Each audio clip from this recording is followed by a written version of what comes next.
This is Gridiron Graduates,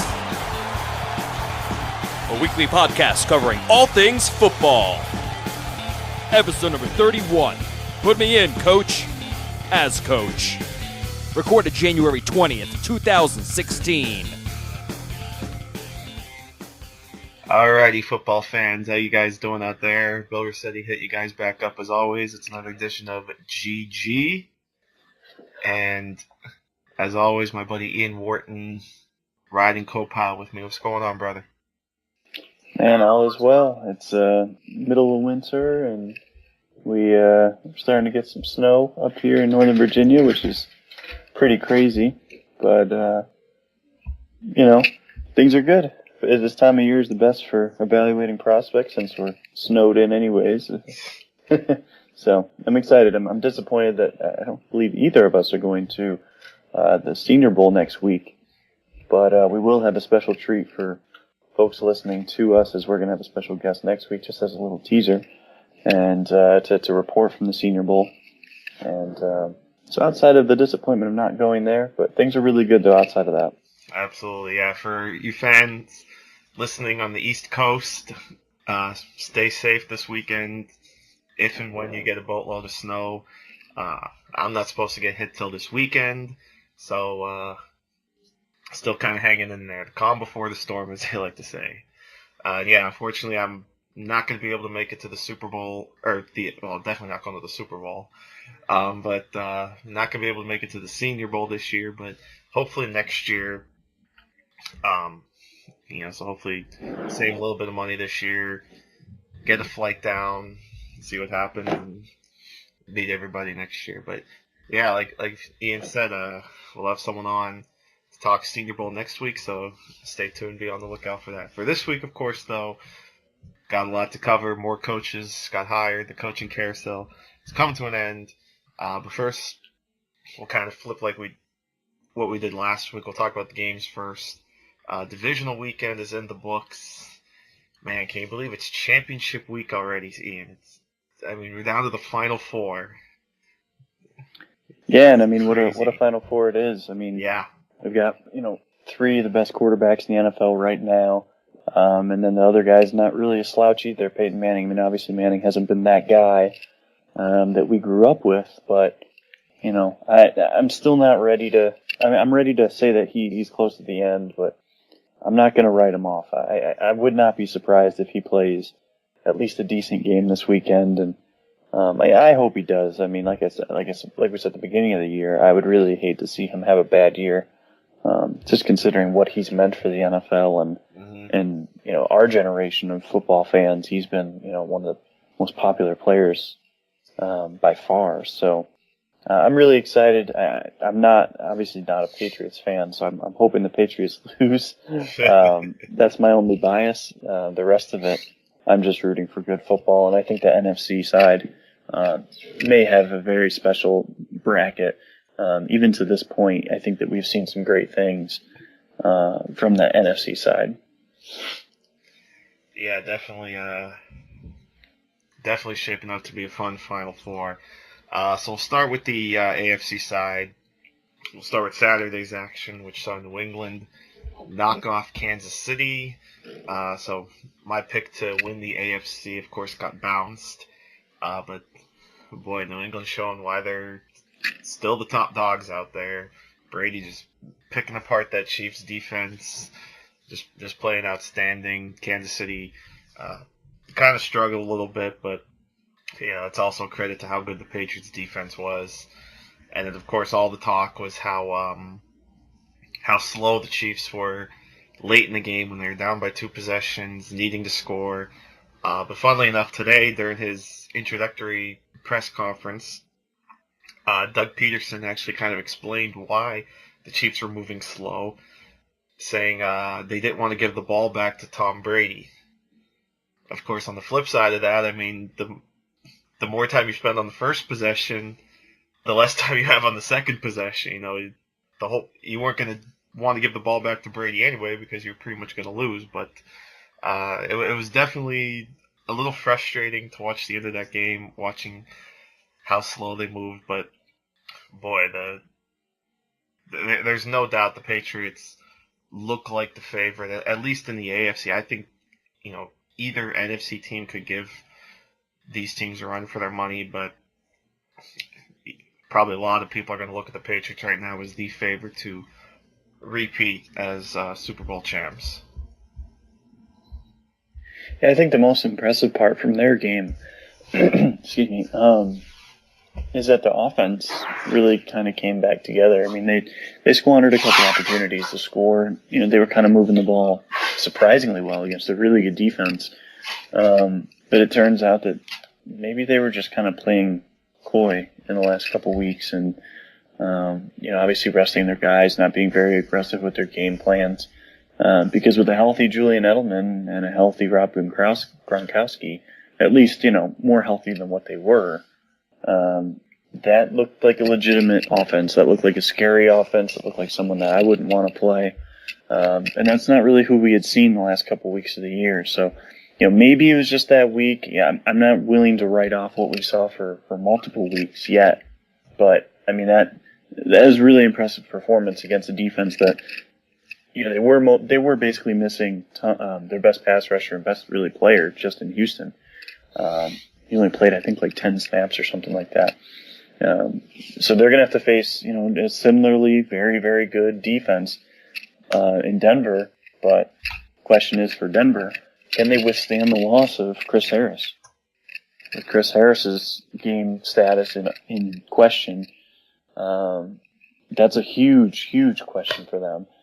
Very similar to missing Justin Houston for the Chiefs. So I think it's going to be a pretty good game. The thing is for the Broncos is they probably can't score more than 20 points this game. And with the Patriots, for me, what's hard to say is to beat the Patriots, I feel like you need to score almost 30 to give yourself a great chance. So maybe some weird stuff happens, kind of like that Philadelphia game. Maybe Denver can rip off a punt return or a kick return for touchdown, maybe like a pick six. And all of a sudden, if they can do one or both of those, then maybe we're looking at a much better game. I think it'll be a good game. I'm not sold that this will be maybe that close of a game, but I'm definitely hopeful that it will be. Yeah, because going to the other AFC game, which saw Denver come from behind to defeat Pittsburgh, Peyton certainly hasn't looked his best, and if the offense moves like that or Peyton plays like that on Sunday, it could be a long day for the Broncos. You're right. I think this offense really has to try to put up some points, or at least the defense really has to play outstanding. Obviously the defense played very well. Von Miller still one of the top dogs, and is actually going to get a chance now to play in a championship game after missing 2 years ago with that torn ACL. With Chris Harris out, certainly Aqib Talib's going to have to step up. It'll be interesting to see who he lines up against, if he shadows anybody, unless he just stays to to one side. But it was encouraging a little bit too for Denver to see the run game get a little bit of a spark. You saw C.J. Anderson broke out a couple good runs, which you didn't really see a lot of this year. He was a bit of a disappointment. Luckily for the Broncos, Ronnie Hillman was able to step up and produce a little bit, but Anderson got some good runs in there. But for a while it looked like Pittsburgh was going to win it. They had the lead for a while, and of course late in the game they have the ball in Denver territory. You figure they're probably going to at least score a field goal and almost salt the game away. But then that fumble by Toussaint turned out to be a real killer. As Peyton just drove the field afterwards and led them to a touchdown. They got the 2-point conversion, and that was pretty much all she wrote for the Steelers, who definitely had a good run and certainly a bittersweet ending. And obviously, the talk is going to be, well, they didn't have Antonio Brown, they didn't have D'Angelo Williams, but certainly Big Ben looked very good. I mean, I was worried about how he was going to be able to throw the ball as when we saw how limited he was against the Bengals after coming back from that injury, and he throws a deep pass first play of the game. So it's like, okay, I guess his arm's fine. But, things happen, and injuries are going to happen. You got to roll with what you got, and they made it a lot closer than certainly what I expected. And unfortunately, they came up short, and now it's on to 2016, I guess, for the Steelers, and on to the AFC title game for the Broncos. So it should be an interesting game, but right now I just feel like New England might be a little too much for Denver. As you mentioned, they're pretty much healthy now, with Gronk back, obviously, Edelman. A lot of the key players that they didn't have in that first game against Denver are going to be in this game. So for me, I just feel like the Patriots right now are the better team, and they, in my opinion, should win this game and get back to the Super Bowl. Yeah, I think I agree. I think we're looking at maybe like a 10-point game here for New England. And it's not ideal. It's really not, as far as like a fan. But I just think that if you look at the matchup, and that's all we can really do here, is we can just play matchups. I think that it's going to bear out that the Patriots are just quite simply the better team. I mean, obviously, if there's any advantage for the Broncos is that they do have this game at home, kind of in part by that win over New England. I mean, it ended up a three-way tie with the Bengals, but the Broncos still ended up with the better conference. Actually, no, it goes to head-to-head sweep. I'm sorry, that was the tiebreaker. It was a head-to-head sweep because they beat both New England and Cincinnati. So at least they have that going for them, the home crowd.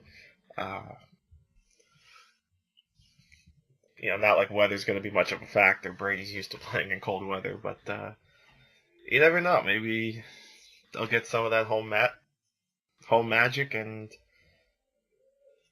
Peyton can find some kind of mojo and make a bit of a run, and we'll see what happens. It certainly would be really nice, though, and really fitting to see Peyton Manning win the Super Bowl and ride off into the sunset, kind of like what we saw with Jerome Bettis about 10 years ago. That'd be really nice to see, I think, for kind of our generation. See a guy we pretty much idolized growing up get to go out on top.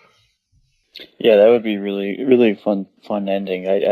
I do hesitate, though, because I do think that either NFC team that makes it, I think will be the favorite in the Super Bowl, and I think we'll end up seeing them end up as a winner. But we'll see, though. I mean, it kind of just depends, too. I mean, you never know exactly how it's going to bear out. Things change definitely on the weekly basis, so we could end up seeing that change very quickly. Let's shift over now to the NFC, which certainly was no shortage for drama during the weekend. One game started off ugly, got very interesting. The other game was pretty close throughout, and it just became an absolute classic at the end. We'll start with the Saturday night game between the Packers and the Cardinals. And the Cardinals end up winning a thriller in overtime. Boy, what a finish to that game. Particularly that last drive of regulation.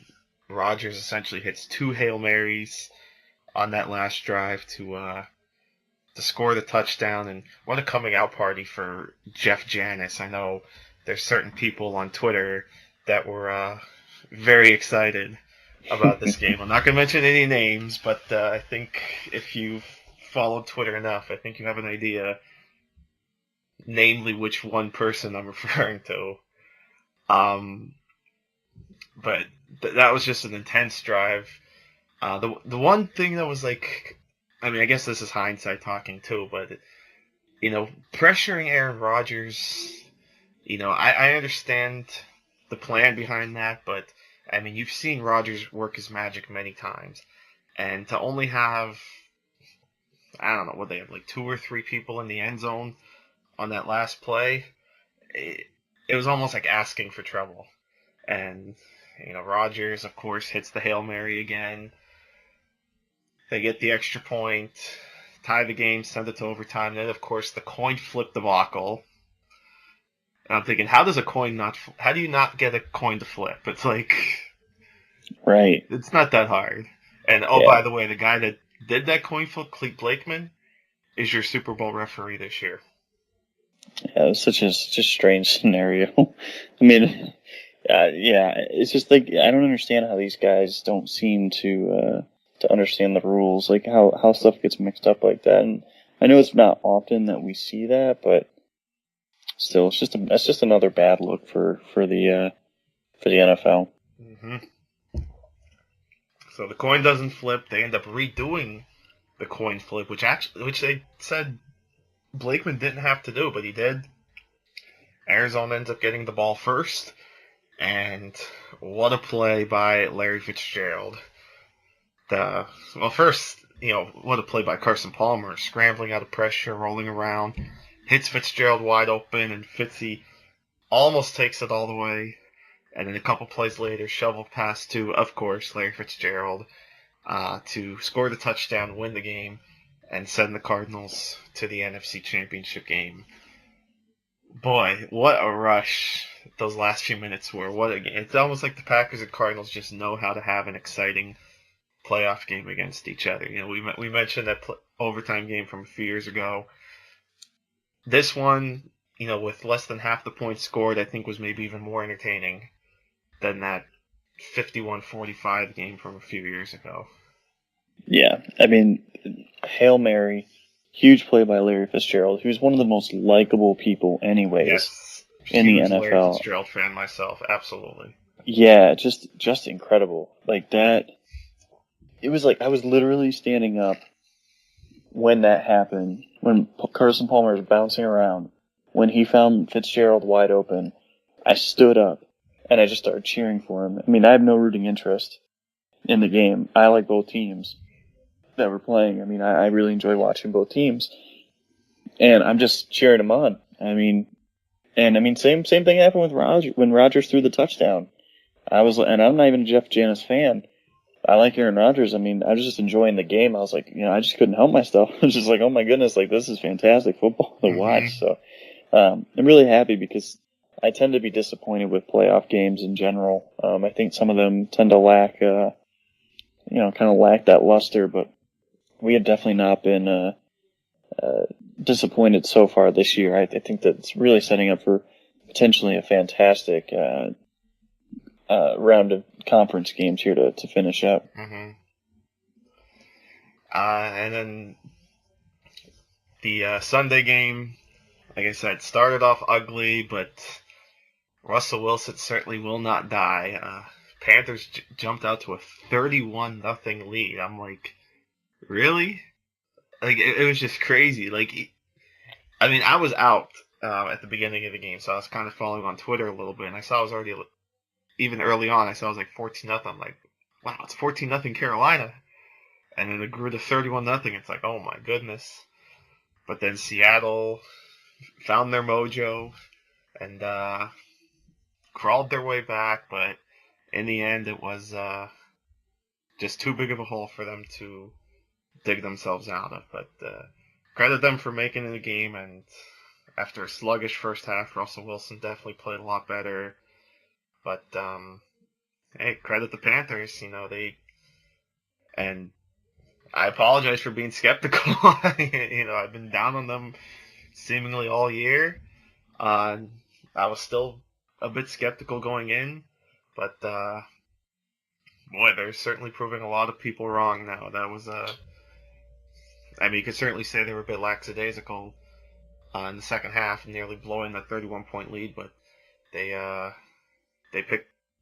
held together when they needed to, and I also found it very fitting that it was Thomas Davis who recovered the onside kick to seal the game. I mean, what a story Thomas Davis has been, even if you simply just point to the 3 ACL tears that he suffered, and to come back and play at the level that he's played at is just remarkable. And he's clearly one of the reasons, him and Luke Kuechly, the middle of that defense is why the Panthers are so good. Those two, and then you've got stud defensive tackles in Kawan Short and Starlo Tulele. Obviously, Josh Norman had another good game and has played well all season. So this is going to be a really, really good NFC Championship game. I'm really excited to watch the Cardinals go up against the Panthers. This is going to be really fun. I think, seeing Norman probably against maybe Floyd, or I'd like to see him go up against Fitzgerald a couple times. That'd be fun. David Johnson against that defense. And like we talked about last week, that this possibility could happen, that we're now either going to see Carson Palmer or Cam Newton playing in the Super Bowl. Either Cam Newton kind of completes his rise to a top-tier quarterback and finally proves all his doubters wrong, that he couldn't mature into a top quarterback, or we see Carson Palmer complete his comeback story from a torn ACL. For one thing, there's no doubt, I think, that you're probably looking at the top two candidates for MVP in this game, and Newton and Palmer. Newton's probably going to get it just because the Panthers went 15-1, and deservedly so. But if you had to vote for second MVP, you got to go with Palmer. So this is going to be a really fun game, and being the Sunday night game, a lot of people are going to get to watch it, so it's going to be fun. For those that haven't seen either of these two teams play much, I think you're in for a real treat here. Yeah, I totally agree. I'm with you here, and I think that Newton will win it. I agree with you there, and I'm just really interested to see. I heard this from someone, and I thought that they had a good point, actually. That what do we think about, or how are we going to feel about Carson Palmer in the event that he comes up and struggles for whatever reason? If he struggles in this game, is our opinion different on him? And the reason why I ask that is this is a guy, he hasn't been in many big games in his career. Now, he's playing fantastic football, and he played fantastic football this entire season. But that was kind of an interesting thing that I heard, because they had a good point. I mean, this is a guy, he's playing the best football of his career now. What do you think about that? I mean, is that going to be something that you kind of take into consideration here?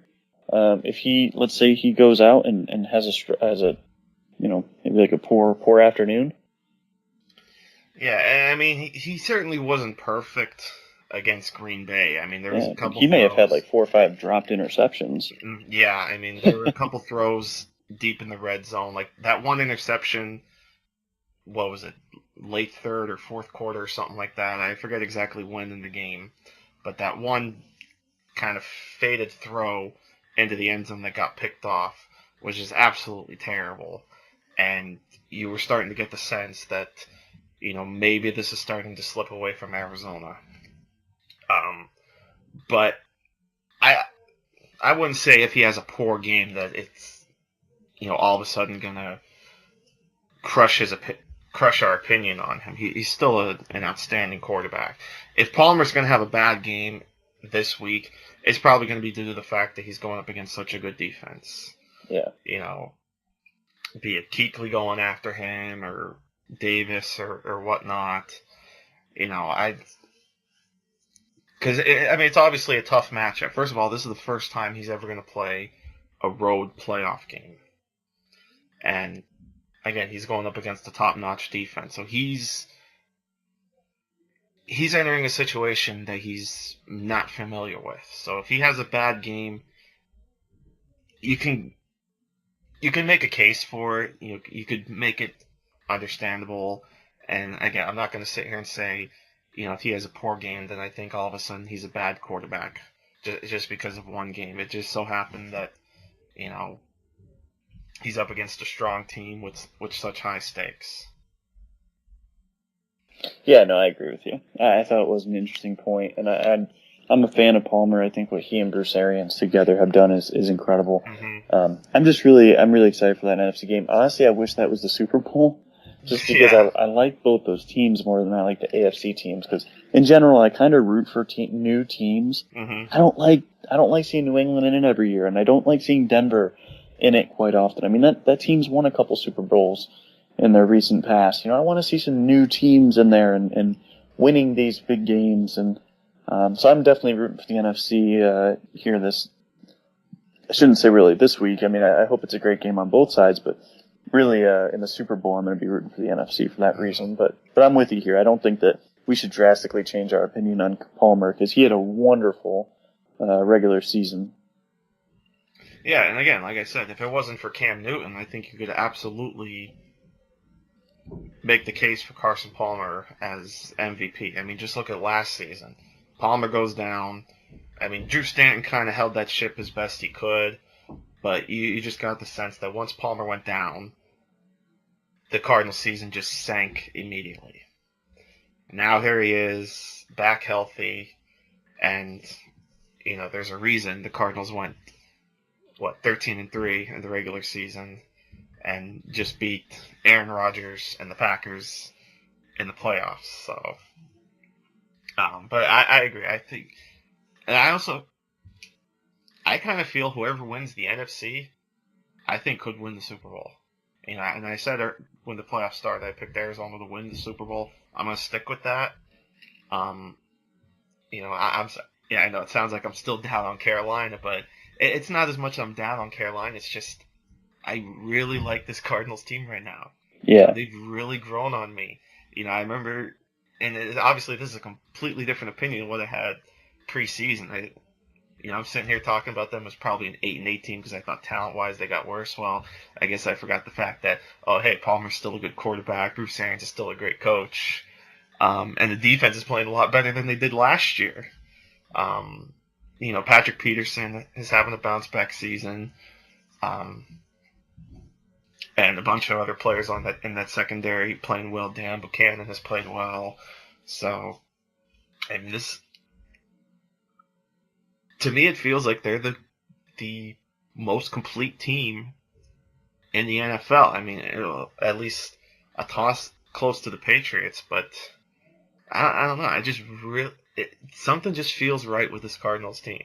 Yeah. Something just feels like this could be their year. No, I agree. I actually wrote as much in my conference playoff championship article. I said, this team just feels like it's like a team of destiny. And, that Larry Fitzgerald play really was incredible. And it's just like, it's one of those moments where it's like, it's hard to deny that this team is maybe that team. Mm-hmm. And I'm with you, though. I mean, it's hard to sit there and continue to say that the Panthers won't do this or that, but the Cardinals are just so deep on offense. It's really difficult to pick against that. Yeah, I mean, it feels like, I'm going to use a NASCAR reference here, so sorry, folks. If you don't like NASCAR, you could skip ahead if you want, but it feels like last season in NASCAR with Kyle Busch. Started off with the injury, missed almost half the season, came back, and just went on an absolute tear. And, looking back, you can kind of see that stretch he had of 4 straight wins. Kind of be the building block that he had going into the chase, and then making a run through the playoffs and eventually winning the title. This Cardinals team kind of feels like it has that similar sense. They're building momentum. It feels like they're peaking at the right time. They have. I think they have the firepower to carry this all the way through, and if they get there, they'll certainly have a bit of home crowd advantage because Arizona's not too far. In terms of NFL geography, Arizona's not too far from San Francisco, so they're going to have a lot of fans backing them in the Super Bowl. So, and if they get back to the Super Bowl, Larry Fitzgerald will be just drooling to get that title because we know 7 years ago when they were in the Super Bowl, how close they came. And it was Fitzgerald that scored the go-ahead touchdown late in the game before the Big Ben drive to San Antonio home. So Larry's going to want this one really bad because, I mean, for as good as he is right now, how many more opportunities is he going to get, at his age and, with the amount of good teams in the NFL right now. So this really feels, I think, like his best shot remaining. Definitely. I think we're going to see some. I think we're going to see some special things here from him, especially with such a big matchup. I really, really hope that it's going to be some magic that happens, especially from the playmakers. So sometimes you get like those random guys that play really well, and that's exciting too. I mean, you always like the unlikely hero, but I like it too when like the superstars just come out and just light things up. Yeah. So it sounds like we're in agreement that it'll be Cardinals-Patriots. Yeah, unfortunately. There you go. Let's go back quick too, because we didn't get a chance to talk about this last week, so we'll kind of squeeze this in here.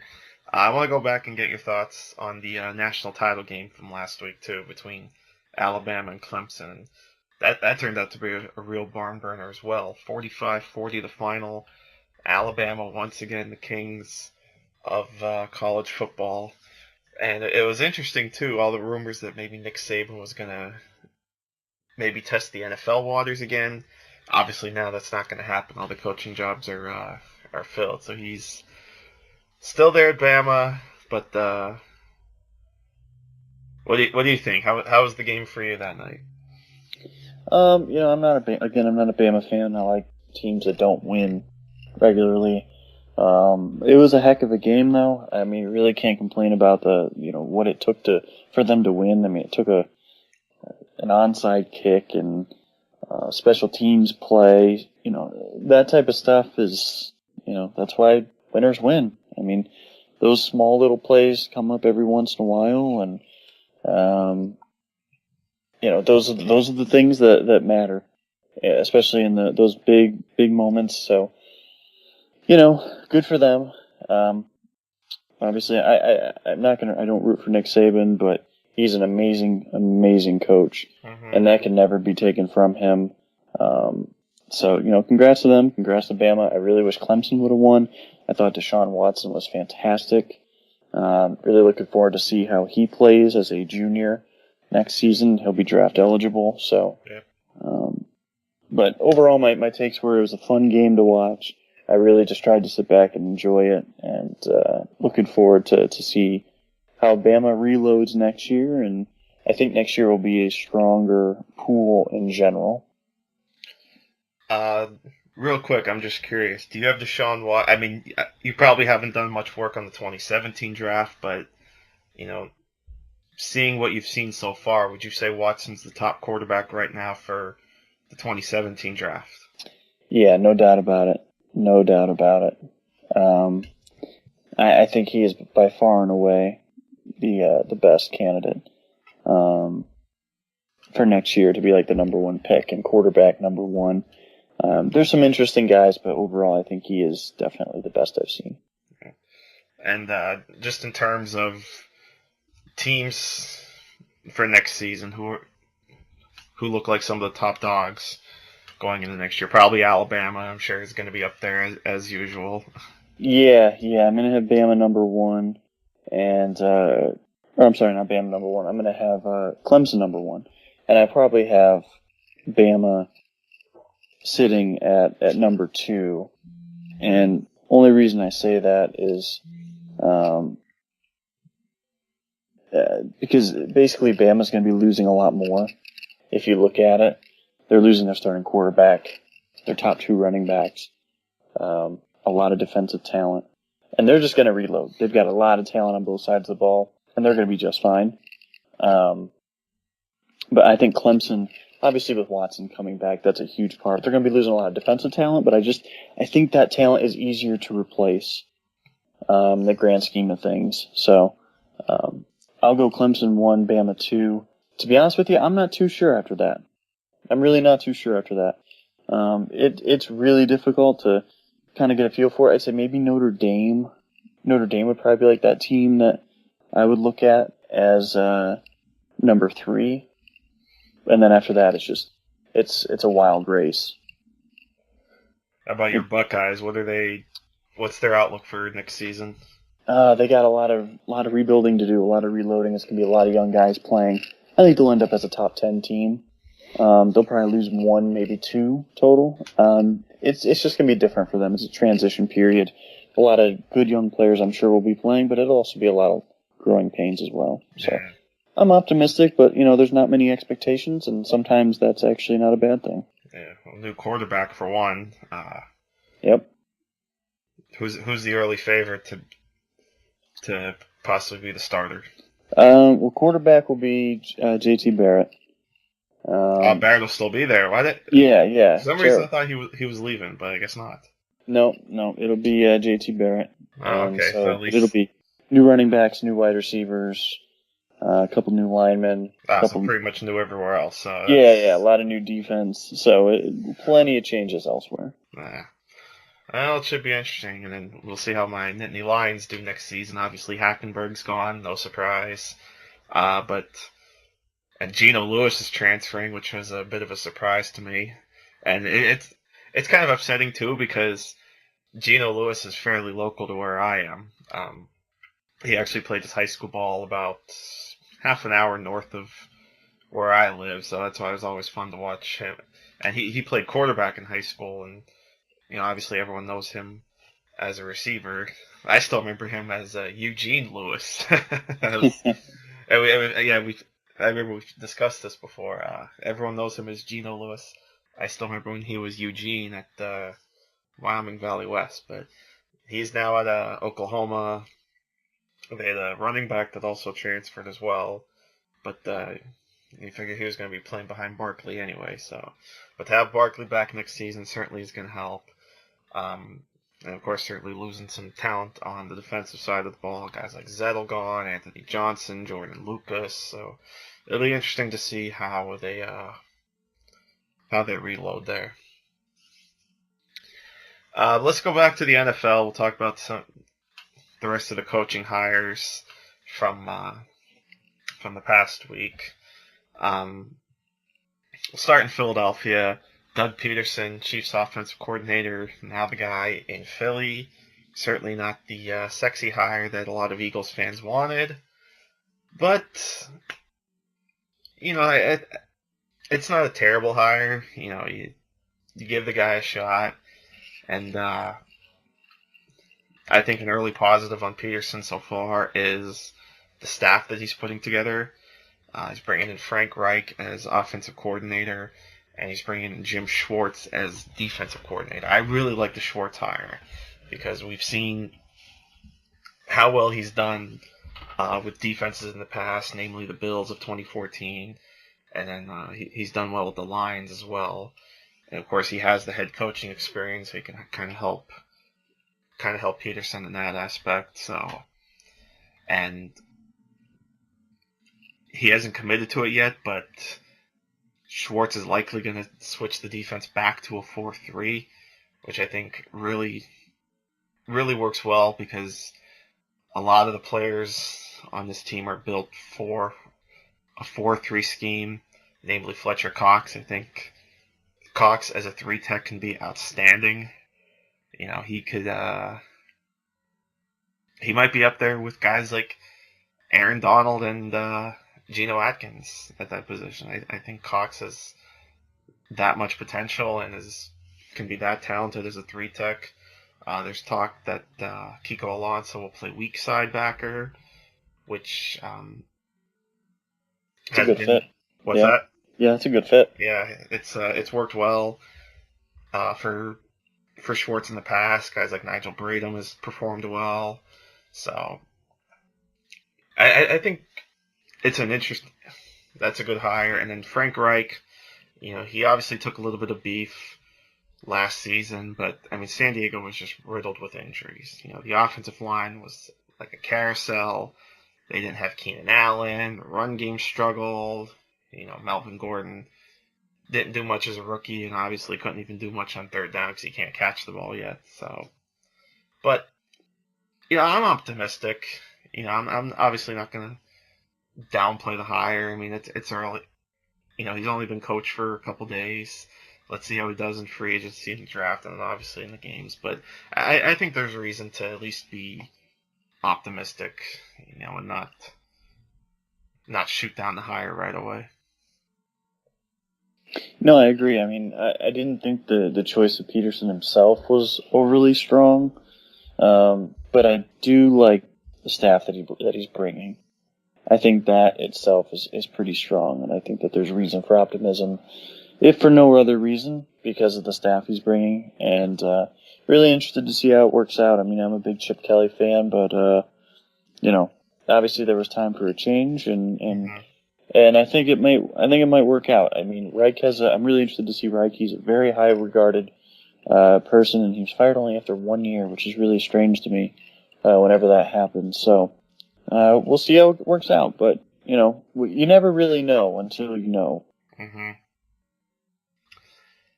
Yeah, and even guys like John D. Well, it's not official yet, but John D. Filippo. Yeah, that's a great hire. Yeah, it sounds like he's going to be the quarterback's coach. And, for the people out there, they're like, oh, well, he was with the Browns, he stinks. Just remember. He did really good work. No one knew who Gary Barnidge was before this season. Yeah, he did good work with Manziel, so yeah, that's a solid hire. I'm really a fan of that one. Absolutely.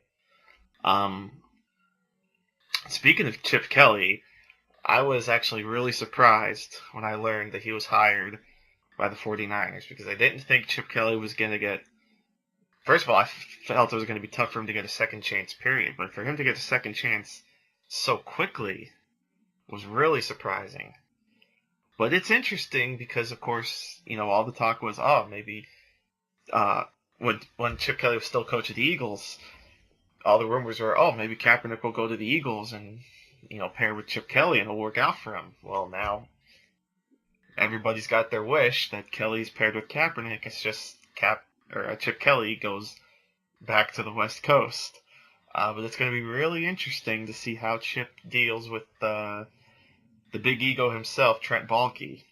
Yeah. I think those are certainly two power-hungry individuals that are probably going to butt heads a time or two while Kelly's there. So it should be a fun show there. Yeah, you're not kidding. I mean, I'm just interested to see what he does with Kaepernick. I personally don't think that that's the best fit for his system, but he might go back to more of like an Oregon-based system than what he's used in the NFL. In the NFL, he's kind of been more about accuracy, precision, kind of things that really translate better than the running style and read option aspect of things. But I'm interested to see what he can come up with. I'm really interested to see if he can coexist with Trent Baalke, who's an idiot. I mean, it's everything about that guy is extremely negative that comes out about him. So we'll see how it works out. I hope Kelly succeeds. I really hope he takes Jared Goff, because I think he and Jared Goff would be fantastic together.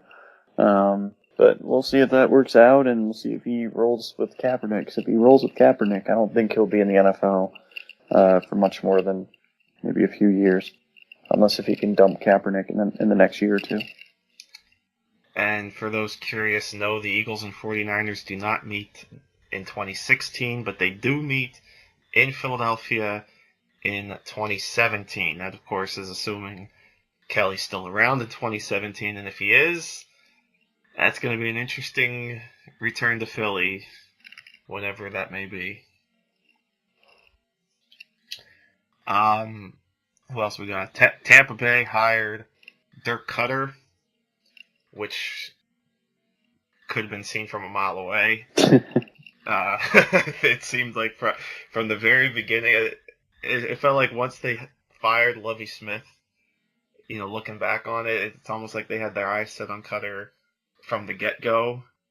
I mean, I think they hired a couple or interviewed a couple other people. I don't remember exactly who, but Cutter ends up being the guy. And continuity, we always talk about, is can be a good thing in the NFL, especially with a young quarterback. And you saw Jameis Winston performed well under Cutter's system. So, now that Cutter's going to be the guy, obviously not much of a change there. So I think this is a solid hire. Again, not a flashy, sexy hire that everyone wants, but, it's solid. It's, at least it doesn't mean, it's his second head coach, but at least Jameis Winston doesn't have to learn a completely new system in just his second year in the NFL. So in that sense, it's, not a terrible hire by Tampa Bay. Yeah, I mean, he had a lot of success with Jameis Winston last year, and so I like that aspect of it. From the aspect of firing Lovie Smith, again, I'm in favor of that. Wasn't a big Lovie Smith fan to begin with. I think he's been kind of overrated for the last few years. Although he did do successful things in Chicago, I think he was also part of the problem. So I respect that they moved on that quickly. I'm excited to see what Cutter can bring to the table. And this is a guy, he's had a lot of success everywhere he's been with offenses. So we'll see if he can turn his fortune into a good head coach from just a good offensive coordinator. Definitely interested to see how that works out. And I'm a Jameis Winston fan, so I hope that it does work out for Jameis, for his sake at least. And I was ready to talk about Ben McAdoo, but we already covered him last week because he had already been hired. So I think we saved the best for last, and that is the spectacular, amazing, great, astonishing hire of Mike Mularkey. Yeah, I mean, unbelievable. That was an unbelievable hire. He was terrible, absolutely terrible down the stretch with Tennessee. I don't understand that at all. 2-7, I believe. Yeah, and the team didn't play any better than Ken Wisenhunt when they had him. That made zero sense to keep him in-house, and that should be an attractive job. As a potential GM candidate, yeah, I would love that job. Even though the ownership situation is sticky, and I understand that, I would love that job because you have Marcus Mariota to build with. You have the number 1 pick, so you can get whoever you want in this draft. You can build the team however you want. It is crazy to me that they're going to walk away with this with Mike Mularkey, and they gave him a 3-year contract. That's it. Most of these head coaches get 4 or 5 year contracts. Usually it's 4 years. The power candidates get 5 years. And so what that tells me is they don't have faith in him. And it's then why did you hire him? They should have been able to draw a much more attractive head coach than Mike Mularkey. And going back to the subject of continuity, I'm sure the Titans thought, Mariota worked with Mularkey and can continue to build on his system. Well, yeah, that's going to be great until 1 or 2 years from now when you're doing this whole process all over again. And then Mariota has to learn a completely new system, and you're slowing him down, and your roster's already terrible. They botched this big time. They really did. This is... I mean, I hate bashing hires. I like to be optimistic with a lot of these hires, but this is just uninspiring. No, I'm with you, and it just doesn't make much sense. There's no real upside here of doing that, like you mentioned. I mean, it's really strange too. Whatever happened to the days of when you could hire a coach, or you have a coach, you draft a rookie quarterback, and then you give that coach 3 or 4 years to figure it out with that quarterback. Like that, there's literally no stability now when you draft a rookie quarterback, which is unbelievable to me. That's absolutely astonishing to me. Yep. Yeah, especially in the case of Ken Wisenhunt. He gets to work with Mariota for, 7 weeks before he gets canned? Yeah. I mean that's crazy. That's crazy. And even Jameis Winston, who did well. And again, like I've said it before, I'm just going to keep saying it so people understand that I was all for firing Lovie Smith. I mean, it's still kind of messed up though that like he had a good Jameis Winston had a good season, and you get rid of the head coach. As a potential head coach, I don't like the look of that, even if it was the right decision. Yeah. So I mean, unfortunately, it looks like another lost season in Tennessee for 2016. And one guy who I think is really kicking himself now, Doug Marrone. Yeah, interesting guy, man. Like I don't know if it was just his agent or what. Why he was such a hyped name, but really intriguing stuff with him because he was the hot name that was honestly kind of random throughout this process. And so, we've heard, oh yeah, Doug Marrone's going to walk away with a head coaching job. Well, he ended up not getting a head coaching job, even though he interviewed for a couple. So, really interesting stuff there. I'm not sure really what happened, but it'll be interesting to see moving forward if he's still like a hot name next off season. But yeah, I mean, he walked away from the Bills' head coaching job. I mean, he was getting paid $4 million from the Bills either way. But I mean, he was coming off a 9-7 season. Was really starting to turn the Bills around. Nearly got them to the playoffs. Took a gamble on himself. I mean, obviously, again, this is hindsight talking, but I mean, really took a gamble on himself, and he has really crapped out. He went from being a head coach to an offensive line coach, and he couldn't even land the job in Tennessee, which, like you said, should have been a really attractive job, and they ended up having to settle for Mike Mularkey. If Doug Marrone couldn't beat up Mike Mularkey for a head coaching job, that tells you all you need to know about where he stands in the NFL coaching ranks. Yeah, and there was a horror story, too. I think it was Marcel Darius that said something about Marrone. How Marrone, he would ride players for even just, like, wearing, like, a sweater indoors. Like, that's not how you lead. That's not how you get the attention and keep the locker room of grown men. It's like the exact opposite of what you really want to do to make sure that you're winning the locker room. So just some kind of scary stuff. Like when you hear that, it's like, this guy really didn't know what he was doing, did he? So I guess maybe it's not surprising, but he did do a good job with Buffalo in the 1 year he was there. He did a better job than Rex Ryan. So I thought maybe that would warrant a look, but clearly that there's something there that we don't know about, or maybe we do know about now. That's explaining why this guy is not getting any opportunities. Real quick, too, I want to go back to Tennessee. There was a report the other day saying the new GM saying, they're willing to trade or whatever, I guess, the number one pick. I mean, it's not surprising they're saying that in January. This is the time where you're going to, say stuff that's going to kind of stir the pot a little bit and get people talking, maybe get teams thinking a little bit. So it should come as no surprise that they're coming out and saying that, the number one pick, of course teams are going to listen to offers.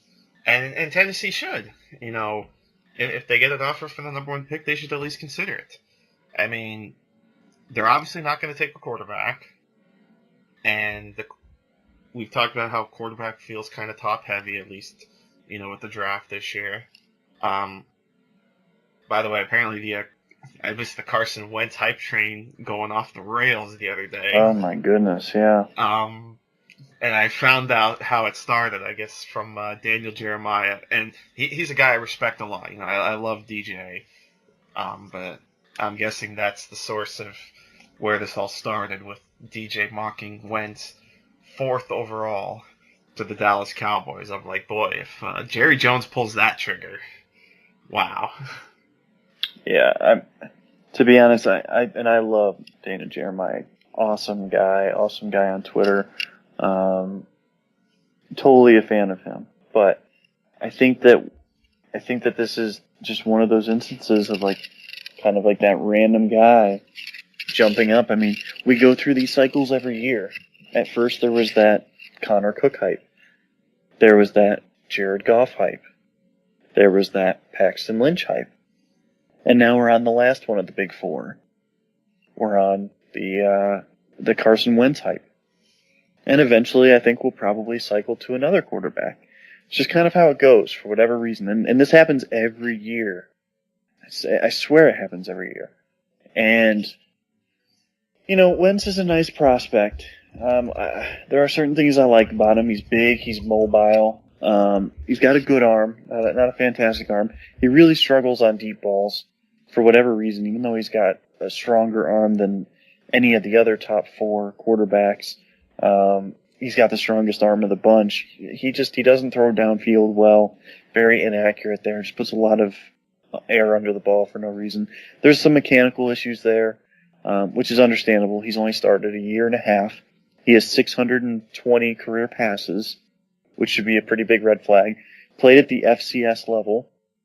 So he was, Division I AA, as they like to say. So, the level of competition's low. The team did perfectly fine without him. The team before him had won 3 straight national championships with Brock Jensen, and Brock Jensen couldn't even cut it in the NFL as a backup. So, there's a lot of red flags there. It's way too big of a risk to take him in the top 15 picks. I have him as a high third rounder, which is, for me, is developmental player, but with a good upside to be a starter. I think he can be a quality starter in proper time, but he's going to need 2 or 3 years. And I think that's okay. And everyone's value is different too. What I say as a third rounder might mean something different to the next guy. Some guy might think that that's, a much different or a much lower ranking than what I do. For me, it's a compliment. For me, it's a starter potential in a couple of years. Lance Zierlein agrees with me, but from NFL.com. But then again, Matt Miller has Carson Wentz top 10 overall. I think he has him as his number 7 prospect. So very subjective. He's probably the guy with the biggest range of the quarterbacks I've seen. I'm more of a Goff guy myself. I have him as a top 5 pick, top 5 value. I think he's going to be a franchise quarterback. One of those top 10, top 15 quarterbacks in the NFL with potential to be better. So that would be my pick if I was the Cowboys. But yeah, it was a little surprising. It'll be really interesting to see what the fallout will be, because now it sets Wentz up in a really bad spot. Because he's going to do well in Mobile. I think he's going to do well in Mobile, Alabama, and I think he's going to do well against the wind, against the 7-on-7 passing drills. Most quarterbacks should look good like that, and if they don't, that's a red flag. But he should look good there. The interesting part now is if the Cowboys pass on him 4th overall, which I think that they will. I don't think that they're going to take Wentz there.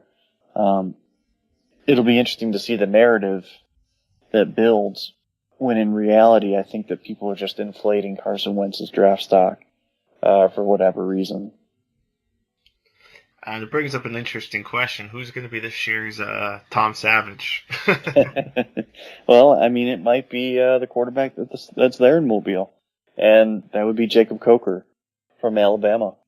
The fact that he's even there is, quite frankly, a little embarrassing.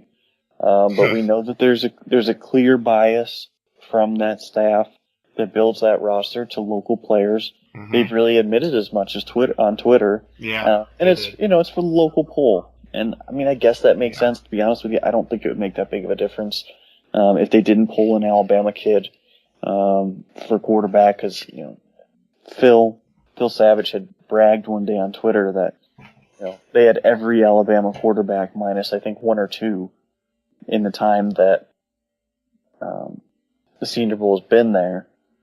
And to me, it's like you're really missing out on better players.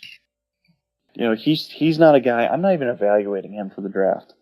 I've seen him 3 or 4 games. I don't need to study him. I can just tell you he's not an NFL quarterback. He's not a guy that's going to be in the game and actually play. And if he is playing, it's going to be a disaster.